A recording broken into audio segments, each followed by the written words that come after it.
Think about that one friend everyone jokes about. The one who always says, maybe next time. At first, you assume they're busy. The second time, you think they're tired. By the fifth invitation, someone inevitably says, they just don't like people. But what if everyone is wrong? Imagine this. It's Friday evening. Group chats are exploding with plans. Restaurants are filling up. Music echoes through busy streets. Everyone seems excited to get out of the house. Meanwhile, one person quietly closes the curtains. They put their phone on silent. They make a cup of tea. They curl up beneath a blanket and press play on a documentary they've been waiting all week to watch. For them, this isn't settling. It's relief. Strangely, as the outside world becomes louder, their breathing becomes slower. Their shoulders relax. For the first time all day, they feel completely themselves. Now here's the mystery. Why can one person feel trapped inside a quiet house, while another feels completely free? Most people assume the answer is simple. They're antisocial. They're shy. They just need to get out more. But those explanations rarely tell the whole story. In fact, many people who genuinely love staying home have close friendships. They enjoy meaningful conversations. They laugh. They travel. They can even enjoy parties. The difference is something far more subtle. The place where they recover isn't the same as everyone else's. Have you ever noticed that after spending hours with people you genuinely enjoy, you still feel strangely exhausted? Not unhappy, not angry, just empty, almost as if someone quietly unplugged your battery without you noticing. The strange part is that this feeling has almost nothing to do with whether you had fun. It has everything to do with something your brain has been quietly doing the entire time. And once you understand what that is, you may never think about staying home the same way again. Re-hook. Because the biggest reason some people love staying home isn't loneliness.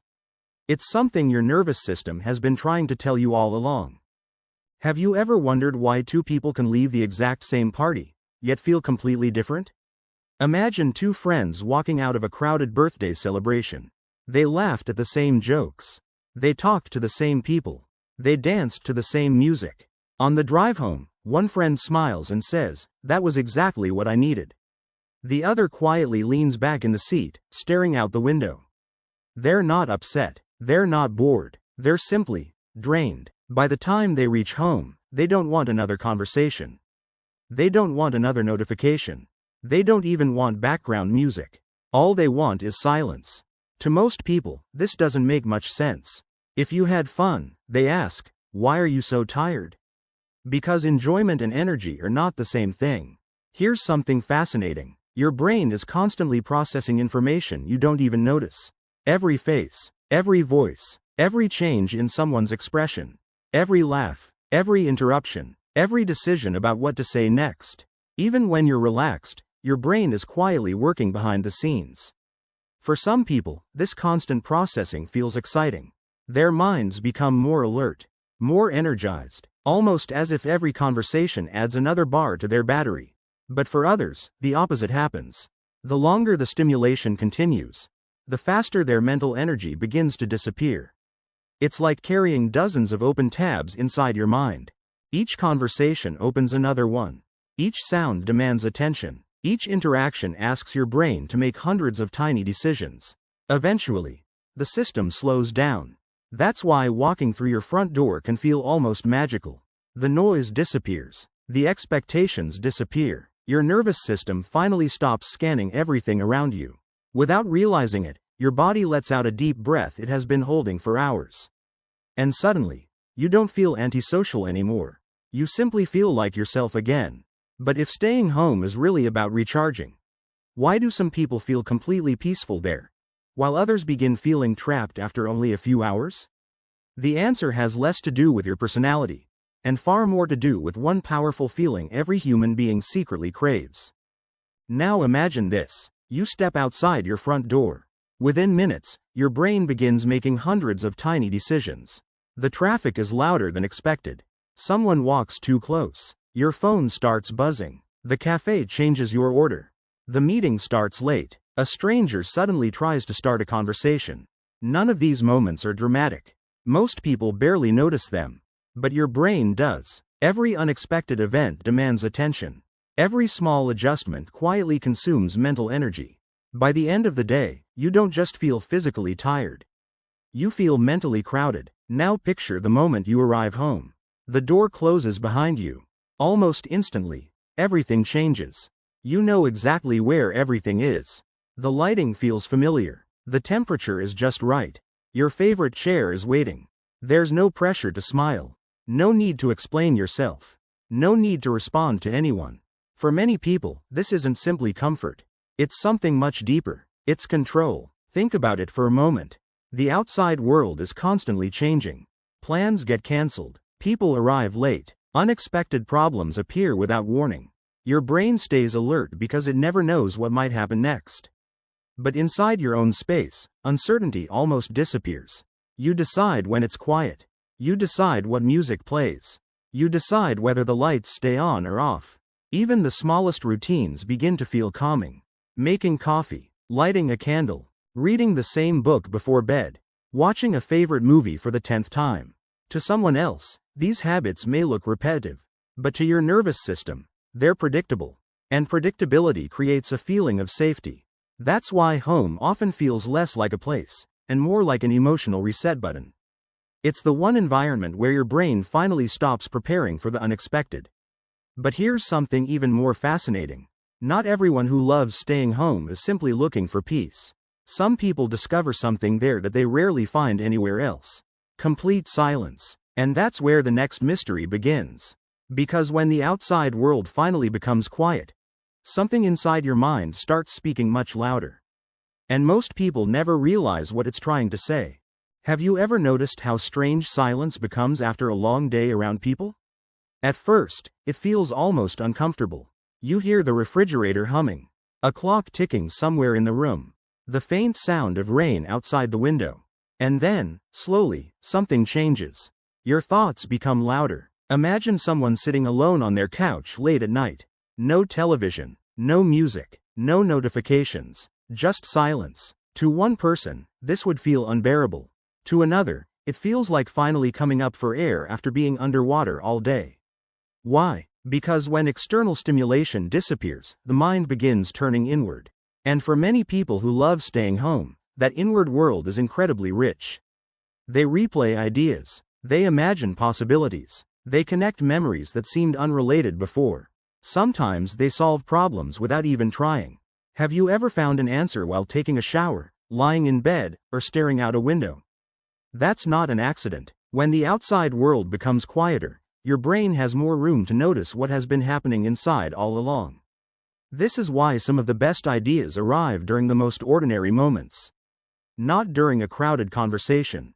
Not while scrolling endlessly through social media. But while washing dishes, walking through a quiet room, watching sunlight move across the floor. The strange part is that society often mistakes this for doing nothing. If you're not out networking, socializing, or constantly being productive, it can look as though nothing important is happening.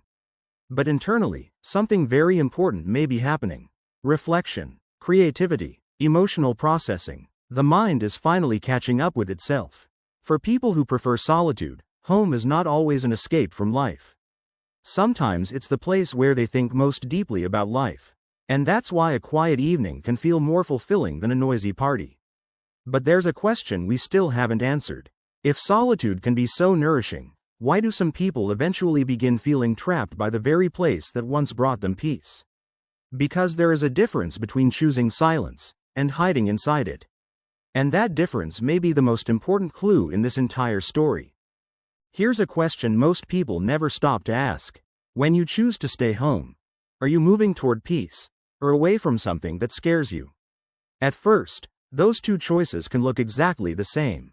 Imagine two neighbors spending the entire weekend indoors. One wakes up slowly, makes breakfast, reads a novel, waters the plants, and smiles while listening to the rain outside. The other spends the day staring at the ceiling. Their phone buzzes with invitations they never answer. They tell themselves, maybe next time. Not because they don't want to go, but because the thought of leaving feels unbearably heavy. From the outside, both people stayed home. But inside, they're living completely different experiences. This is where psychology reveals something important.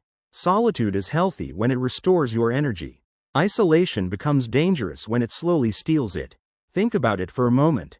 After spending a peaceful day alone, do you feel refreshed? Do you feel inspired to reconnect with the world tomorrow? Or do you feel even more disconnected than before? Your answer says far more than the number of hours you spent at home. Home should feel like a safe harbor, a place where you recover before sailing back into life. But sometimes, after painful experiences, that harbor quietly becomes the entire world. Maybe it began after repeated rejection, a difficult breakup, an embarrassing moment, months of overwhelming stress, or a period where nothing seemed to go right. Little by little, your brain starts making a simple calculation. If staying home feels safe, why risk feeling hurt again? At first, the decision feels comforting. Then it becomes a habit. Eventually, it becomes an invisible wall. The frightening part is that this transition happens so gradually that most people never notice it. They believe they're protecting their peace, when in reality, they may be protecting their fears. So how can you tell the difference? How do you know whether your love for staying home comes from genuine contentment, or from a quiet fear that's been making decisions on your behalf all along? Let's go back to the friend everyone misunderstood. The one who always said, maybe next time. At the beginning of this story, it was easy to assume they were avoiding people. That they were missing out. That they were living a smaller life than everyone else. But now the picture looks very different. Imagine standing at your living room window as the sun slowly sets. The streets outside are still busy. Cars rush by. People laugh as they head toward restaurants and parties. Inside, the room is quiet. A warm cup of coffee sits beside you. Your favorite blanket rests on the couch. For some people, this scene would feel unbearably lonely. For others, it feels like complete freedom. And that's because happiness has never had just one definition. We've been taught that a full life always looks loud. A busy calendar, constant invitations, weekend adventures, endless social events. But the human mind doesn't measure fulfillment by volume. It measures it by alignment. If your lifestyle matches the way your brain naturally recovers, thinks, and connects with the world, you're far more likely to feel content. That's why some people leave a crowded party feeling empty, while others finish a quiet evening at home feeling deeply alive. The real question was never, do you enjoy staying home? The real question is, does your life reflect who you truly are, or who you think you're supposed to be? There's nothing wrong with loving peaceful mornings, familiar routines, long walks alone, or evenings spent reading while the world races past your window. Those moments aren't signs that you're disconnected from life. They're reminders that life can be experienced in different ways. So the next time someone tells you that you're boring because you'd rather stay home, don't rush to defend yourself. Just smile, because peace doesn't always make noise. Sometimes it looks like a quiet room, a calm mind, and finally feeling at home, not just inside your house, but inside yourself. Final thought. The richest life isn't always the busiest one. Sometimes, the greatest luxury isn't having somewhere exciting to go. It's having a place where your mind can finally rest.